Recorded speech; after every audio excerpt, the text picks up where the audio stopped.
Ce n'est pas une breaking news. Ce n'est pas un scandale. Ce n'est pas l'histoire d'une seule personne. C'est pire que ça. C'est un système qui commence à se nourrir de lui-même, calmement, mathématiquement. Quand une monnaie ne tient plus par sa valeur, elle tient par la force. Quand une dette ne tient plus dans les chiffres, elle tient dans le récit. Et quand le récit craque, on ne répare pas, on prélève. Vous avez déjà vu ce moment, pas en direct, dans les livres. L'instant où la stabilité devient une mise en scène coûteuse, l'instant où l'État paie l'intérêt avant de payer le reste. Et où le monde comprend, sans l'annoncer, qu'il faut sortir avant la foule. Si vous voulez comprendre où nous sommes dans ce cycle, abonnez-vous, restez avec moi. Parce que la suite n'est pas ainsi, c'est un comment. Et ça commence maintenant. Ce qui contrôle vraiment le système aujourd'hui n'a rien à voir avec des élections ni des discours. Ce sont des chiffres qui n'ont plus le droit de baisser. Quand la dette atteint une taille où la réduire provoquerait un choc immédiat, elle cesse d'être un problème politique. Elle devient une contrainte physique. À partir de là, chaque décision publique sert un seul objectif silencieux. Maintenir la circulation. Pas la prospérité, la circulation. La monnaie n'est plus un outil d'échange. Elle devient un mécanisme de temporisation. On retarde, on étale, on refinance. Et surtout, on évite le moment où quelqu'un doit dire « ça ne tient plus ». Ce système ne s'effondre pas d'un coup. Il se rigidifie, il perd marges. Il commence à confondre stabilité et immobilité. Et c'est précisément à ce moment-là que le pouvoir se déplace. Pas vers les citoyens, pas vers les marchés, mais vers ceux qui contrôlent le temps. Gardez cette idée en tête. Parce que le vrai danger ne vient pas d'un choc brutal. Il vient du glissement lent que tout le monde finit par appeler normal. Et c'est là que quelque chose a changé sans bruit. Il fut un temps où la richesse venait de la production. Fabriquer, extraire, construire, échanger quelque chose de réel contre quelque chose de réel. Puis lentement, sans annonce officielle, l'équilibre s'est déplacé. La croissance n'a plus dépendu de ce qui était créé, mais de ce qui était avancé. Du crédit, du levier, de la promesse que demain paiera hier. Avant, la dette finançait l'expansion. Maintenant, l'expansion finance la dette.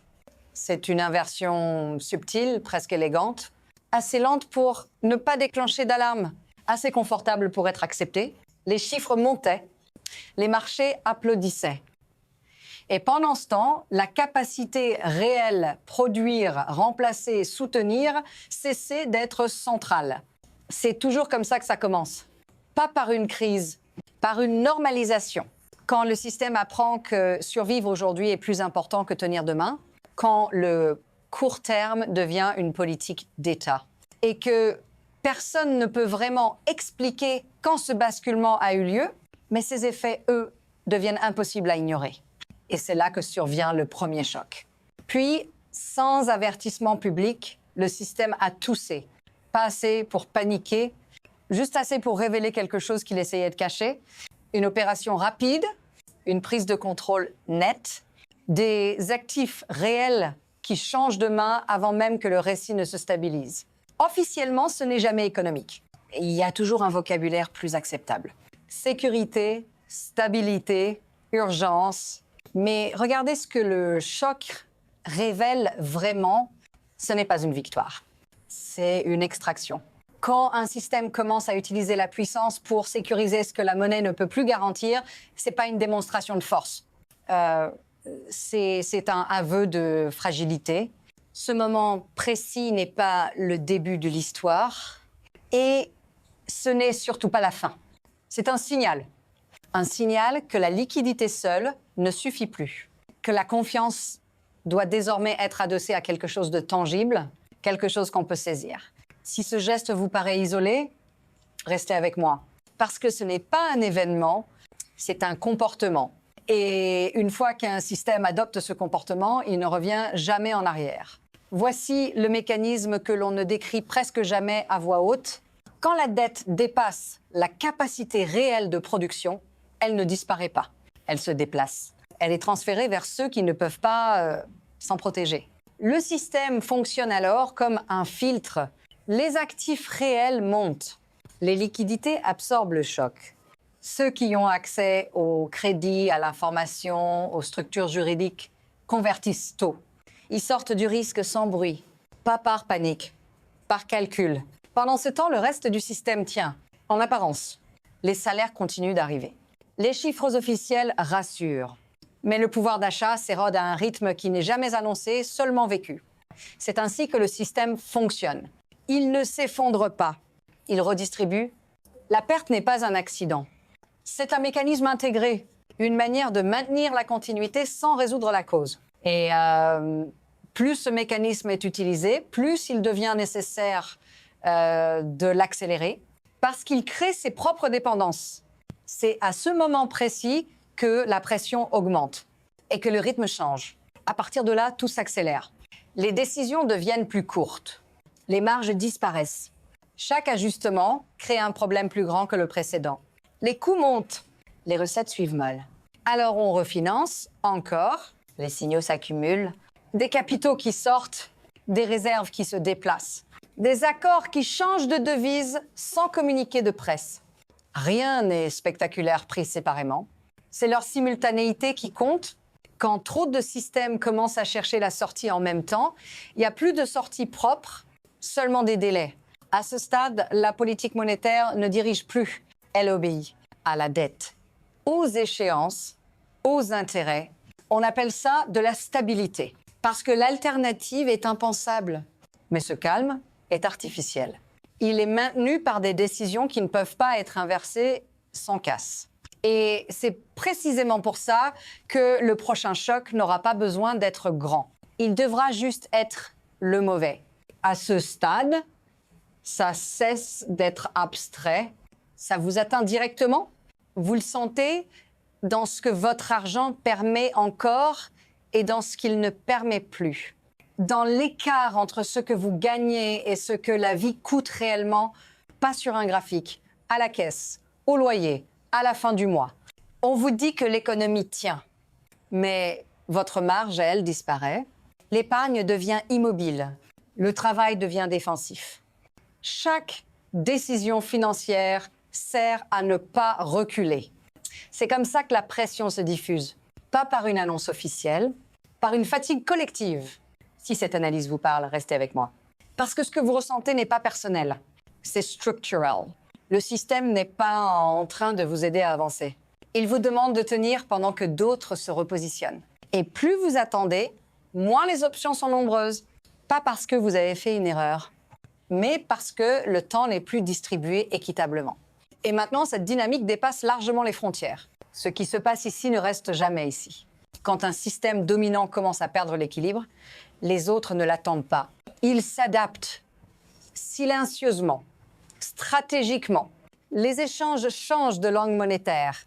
Les réserves se déplacent. Les accords bilatéraux contournent ce qui était autrefois incontournable.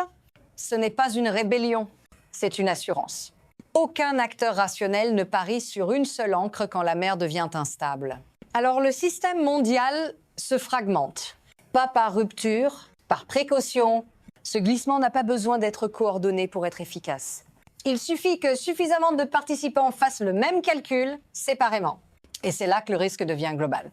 Parce que ce qui soutenait l'ensemble, la confiance partagée, n'est plus uniforme. Le monde n'abandonne pas un centre d'un coup. Il réduit son exposition, puis il attend. Et dans cette attente, une question flotte sans réponse claire. Combien de temps un système peut-il rester central quand plus personne ne veut en dépendre entièrement? La suite ne sera pas annoncée. Elle se produira. À partir d'ici, le futur ne suit plus une seule trajectoire. Il s'est divisé. Il y a d'abord l'ajustement. Lent, contrôlé. Des réformes ciblées. Des compromis douloureux.